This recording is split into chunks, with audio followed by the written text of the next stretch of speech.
আজকের ভিডিওটা শুরু করছি আমার রান্নাঘর থেকে। আজকে একটু তাড়াহুড়ো আছে। এই ভিডিওটা গত সপ্তাহেই আপনাদের সঙ্গে শেয়ার করব ঠিক করেছিলাম, কিন্তু আমার কিছু শারীরিক অসুস্থতা এবং কম্পিউটারে কিছু সমস্যার জন্য এডিট করতে পারিনি, তাই দিতে দেরি হয়ে গেল। আজকে কি কারণে গত সপ্তাহেই দেবো ঠিক করেছিলাম, আজকে মঙ্গলবার তাড়াতাড়ি রান্না করেই চলে যাব বোনের বাড়ি, কেননা আজ বিপত্তারিণী পুজো। জানি আমার সব বন্ধুরা বিপত্তারিণী পুজোর ভিডিও শেয়ার করে দিয়েছেন, আমিও দেখেছি, খুব ভালো লেগেছে। যাই হোক, রান্না শেষ হয়ে গেছে। এই পটল ভাপাটা করলেই রান্না শেষ। এদিকে আমার শাশুড়ি মা দেখুন ছাদের বাগান থেকে কি সুন্দর টাটকা 13 রকমের ফুল তুলে জোগাড় করে রেখেছে। আমার স্নান করা হয়ে গেছে, ফুল নিয়েই এবার চলে যাব বোনের বাড়ি। তাড়াতাড়ি বেরিয়ে পড়লাম, কখন আবার ঝমঝম করে বৃষ্টি নামবে। চলে এসেছি বোনের বাড়ি। ঢুকেই আগে ওর ঠাকুর ঘরে ওর ঠাকুরকে প্রণাম করে নিলাম। আমি তো টাটকা ফুল নিয়েই এসেছি, ওকে বলে রেখেছিলাম জবার একটা মালা, 13 রকমের ফল, মিষ্টি কিনে রাখতে। ও দেখুন কি সুন্দর করে ঝুড়িতে সব ফল ধুয়ে গুছিয়ে রেখেছে, মিষ্টি। ও সকালেই পুজো দিয়ে এসছে, আমি তো আসতে পারিনি, তাই আমি বলেছি আমি দুপুরে পুজোটা দেব। এখানে দুবার পুজো হয়, ওর বাড়ির লাগোয়াই এই মন্দির।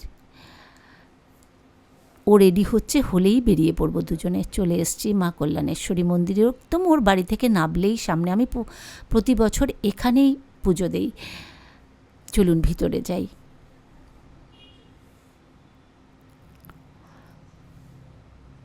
ভিতরে ঢুকে দেখলাম ঠাকুরমশাই সকালের পুজো করে তালা দিয়ে অন্য কোথাও গেছেন। মোটামুটি 10 মিনিট অপেক্ষা করেছি। ঠাকুর মন্দিরের সামনে মাকে দর্শন করেছি, এরই মধ্যে ঠাকুরমশাই চলে এসেছেন। মন্দির খুলে উনি প্রথমেই দুপুরের ভোগের থালা গোছাচ্ছেন, তারপরে আস্তে আস্তে উনি পুজো আরতি।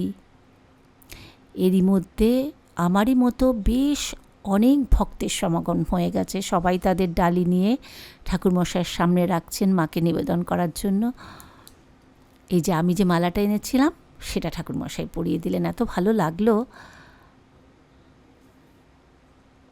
ঠাকুরমশাই পুজো করছেন, পুজোর পর আরতি হয়ে তারপরে অঞ্জলি, পরপর খুব সুন্দর করে পুজো দিয়েছি।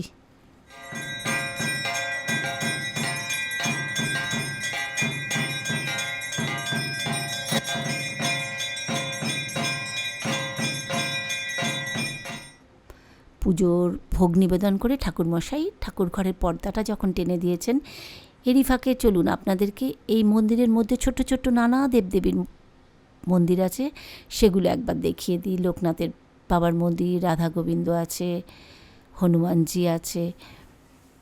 নিত্য পুজো হয় এই মন্দিরে, সকাল সন্ধে রাত্রি 3 বার। মন্দিরের পর্দা খুলে ঠাকুরমশাই সবার হাতে বিপত্তারিণীর ধাগা পরিয়ে দিয়েছিলেন।